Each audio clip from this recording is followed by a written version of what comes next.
You may be breaking the law and not even know it. In New York City, you can get a ticket for all kinds of bizarre offenses. Feeding the pigeons or even sleeping on the subway could cost you $50. Recently, some New Yorkers have been ticketed for these and other minor misdeeds. Some say Mayor Michael Bloomberg is going after his constituents to help fill the city's massive budget gap. But what are these crimes, and why is the city cracking down on them? New York is a city governed by dozens of eccentric and often archaic laws. One 19th century law still on the books prohibits flirting. A $25 ticket can be issued to any man who, quote, turns around to look at a woman in that way. Donkeys are not allowed to sleep in bathtubs in the borough of Brooklyn, and any overt action intended to frighten fish is punishable by fine. Stories about people who've been ticketed for these bizarre offenses have been all over the city's newspapers in the past weeks. With the city now facing a massive budget crisis, some are wondering whether the city is enforcing these laws to make some desperately needed cash. And it all started with a milk crate. Rumors of a so-called ticket blitz reached a fever pitch last month when a local newspaper ran a story about a Bronx man having been cited for illegal use of a milk crate. He was sitting on one when a police officer issued him a ticket. Other stories soon followed. A pregnant woman was slapped with a $50 fine for sitting on the steps in the subway. We asked former Mayor Ed Koch if he's ever committed the criminal milk crate sitting offense. Have you ever sat on a milk crate? I haven't even seen a milk crate in about 25 years. But they're all over the city. Everybody uses them. They are? Yeah. Sitting on them?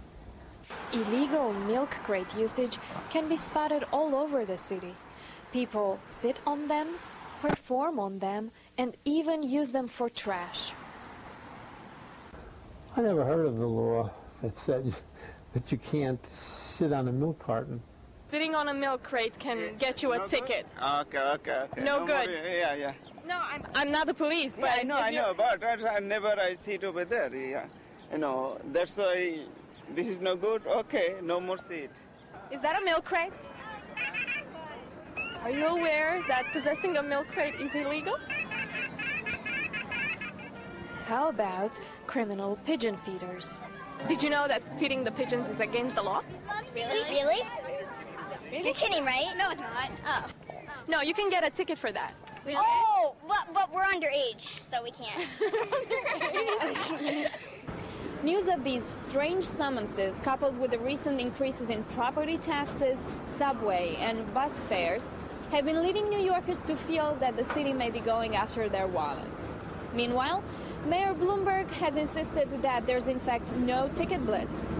Others in City Hall, such as the Democratic Council member Charles Barron, disagree. Historically, they have quotas for tickets. This is nothing new, and I think it has increased now that they have a budget crisis. Even though he comes out with statistics saying that they're not going to make this much and that much, over the long haul, they make a little extra money, and he just needs to get it from his rich folks, from the affluent, from the corporations, for those who can afford it, and stop harassing New Yorkers on these little petty tickets.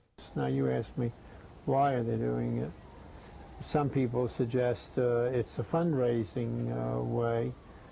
Those are the laws. Enforce them, and you enforce them across the city. It's millions of dollars. I doubt it. Eli is the owner of a downtown copy center. The Israeli immigrant was shocked when an officer from the city's buildings department issued him a $2,500 ticket last March for his brand new awning. When he came back with some paperwork and said, you know what, this sign that you have outside has too many letters, too many words. I have the word shipping and internet and copy center and internet lounge and 246 East 14th Street. I'm not allowed to have all this description. In other words, I am allowed to have only the name of the company.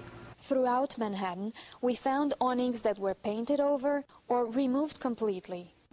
So what would you tell the people who have received tickets for things that we've been talking about, what would you tell these people? Well, I to pay sympathize their with fines? them, and I think what they ought to do is to go down to court, explain to the judge what happened, and I suspect that in most cases the judge will suspend the fine. What are you going to do about the ticket? Okay, I'm going to fight the ticket. I have a stay now at the courts. I think we need to have a city where you can feed pigeons if you'd like without getting a fine. I think you should be able to not pay so much for parking.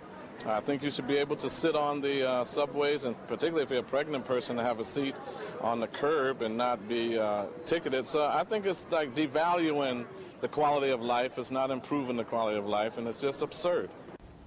So why would the police, again, why would they be interested in putting the blame on the mayor? To stick it to the mayor and embarrass him. Regardless of the ticket blitz or who's responsible for it, most New Yorkers are certainly going about their lives in a normal fashion, even though they know their activity might cost them. So what do you think about this law that says that you're not supposed to? I think it's not good because, you know, we can feed pigeons whenever we want because we have freedom.